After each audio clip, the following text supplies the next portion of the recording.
ఎలా ఉంది గౌతమ విద్యా సంస్థలు? ఈనాటి freshers day, where are going to now freshers. ఈనాటి కార్యక్రమమునకు ఇచ్చే సభాశీలై సభాధ్యక్షత వహించేటువంటి director promote of as lovely Nagendra Babu గారికి, ఈనాటి కార్యక్రమంలో ఫౌండర్ ఆనరబుల్ చీఫ్ గెస్ట్ మరియు వ్యవస్థ నేను మొదలెడినాను కానీ అది ఎంత అవుతుందో నాకు తెలియదు అని స్టార్ట్ చేసి 23 వసంతాలు పూర్తి చేసుకుని 24వ వసంతంలో అడుగుడిన ఈ గౌతమ విద్యా సంస్థలకు ఒకసారి స్వాగతాంజలి మరియు నా హృదయాంజలి ఘటిస్తూ వేదిక మీద ఉన్న కనుమళ్ళ గుండారెడ్డి గారికి, అలాగే ప్రాసమని ఆయన ప్రాసే వేరు, ఆయన భవితవ్యమే వేరు, నటన నుంచి నాణ్యత ప్రామాణిక స్థితిలో నా స్థితిని చూస్తారని గర్జించేటువంటి ప్రాసమణి గారికి, అలాగే రవి గారి డిగ్రీ రవి గారికి, అలాగే రామసుబ్బారావు గారికి, జూనికల్ ప్రిన్సిపాల్ గారికి, అలాగే మిత్రుడు శ్రీనివాసరెడ్డి గారికి, ఇప్పుడే మాట్లాడి వెళ్ళాడు చిరంజీవి భవ, నా ఎదురుగా గుండారెడ్డి గారి వివాహం, నా ఎదురుగా జన్మించిన తన తనయుడు చక్కగా 2 మాటలు వివరించాడు. చాలా ఆనందం నాకు. సుఖీ భవ కనుక అంటూ మీ అందరికి కూడా నేను ఒకటే చెప్తున్నా, నాన్న చదువు చదివించు, ఆ ప్రేరణ ఇంటర్మీడియట్లో రావాలి. చదవటానికి నువ్వు మనసు వచ్చి ఈ ప్రాంగణానికి వచ్చావు, నీవు తయారు వెళితే ఈ గౌతమ విద్యా సంస్థలకి ఒక ప్రామాణిక స్థితిలో మా విద్యాసంస్థ చదివాడు, ఈ రోజున ఐఏఎస్ చేస్తున్నాడు అనేది సాధారణ కారణం చెప్పుకుంటారు. కనుక ఇంటర్మీడియట్లో మీది మాధ్యాయుతమైన విద్యా ప్రామాణిక స్థితిలో చదువుతున్నారు.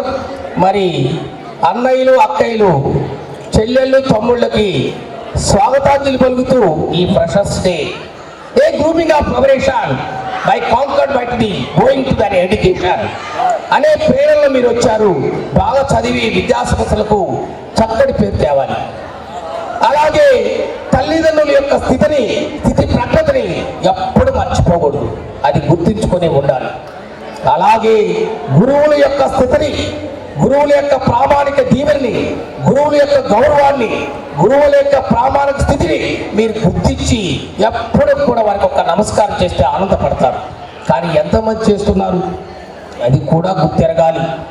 కానీ నేను చెప్తున్నాను ఇప్పుడు వేదికల మీద చాలా చోట్ల, నాకు మార్క్స్తో పని లేదు, నీలో ఉన్న నాలెడ్జ్ పవర్ను క్యాచ్ చేసి డిస్ట్రిబ్యూట్ చేయాలి ప్రపంచానికి. As a be Indian the aileen concentrates by being an education but the man purchase in the society. తయారు చేసేటువంటి వ్యక్తులుగా మీరు కావాలి. ఈ నెల ఏది తెలుసా? వివేకానందుడు చికాగోలో 1893 సెప్టెంబర్ 11 స్టార్ట్ చేస్తే ఇవాళ 2వ ఉపన్యాసంలో ఉన్నాడు ఆ రోజున వివేకానందుడు. మరి అలాంటి స్ఫూర్తి కూడా మనం తీసుకోవాలి, అలాంటి ప్రాముఖ్యతని తీసుకోవాలి, అలాంటి మేధావుల యొక్క జ్ఞానాన్ని పొందాలి, అలాంటి మహిమానిక స్వరూపాన్ని మన హృదయంలో ఉంచుకోవాలి. మరి అందుకే మీరందరూ కూడా ఈ రోజున మన యొక్క గౌతమి ప్రాంగణంలో విద్యను అభ్యసిస్తూ మీరు ఎంత జ్ఞానం కలిగి ఉంటారో ఒక్కసారి గుర్తించాలి. అలాగే బుద్ధం చరణం గచ్చామి, ధర్మం చరణం గచ్చామి, సంఘం చరణం గచ్చామి అన్నటువంటి బుద్ధుడు ప్రపంచానికి ఒక తలమానికంగా బౌద్ధిజాన్ని మరి వెళ్ళిందంటే ఆయన సాధన, ఆయన ప్రవృత్తి, ఆయన పటిష్ట, ఆయన ధ్యానయోగం, ఆయన తపస్థితి గైకొనబట్టి మరి ఆయన నామకరణం ఎక్కడున్నా గౌతమి అంటే చాలు, అది ఒక మాత్ర శక్తిగా ప్రచురింపజేస్తుంది దేనిలో కూడా.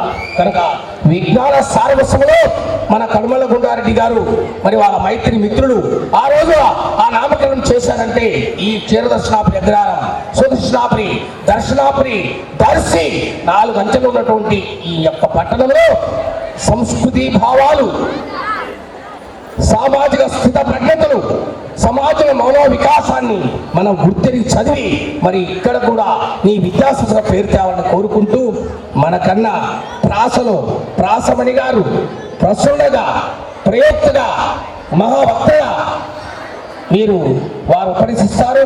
వాళ్ళ ఉపన్యాసాన్ని ఆ ప్రాసని ఒక్కసారి కైకొని ఒక కళా స్వరూపిణి, ఒక కళామయ రూపాన్ని, ఒక కళా స్థిత ప్రక్రియ స్థితిని మీరు గుర్తిరిగి ఇలా కూడా తయారు కావాలా అనే ఒక స్థితిని మీరు పొందుతారని కోరుకుంటూ ఈ సదావకాశం ఇచ్చిన మన కనుమళ్ళ గుండారెడ్డి గారు వ్యవస్థాపకులు విద్యా సంస్థలకి వారికి మరి ప్రాసమణి గారికి అలాగే శ్రీనివాసరెడ్డి గారికి రవి గారికి నాగేంద్ర బాబు గారికి రామసుబ్బారావు గారికి అందరికి కూడా ఒక మహత్తరమైనటువంటి నా హృదయపూర్వకంగా నమస్కారం అందిస్తూ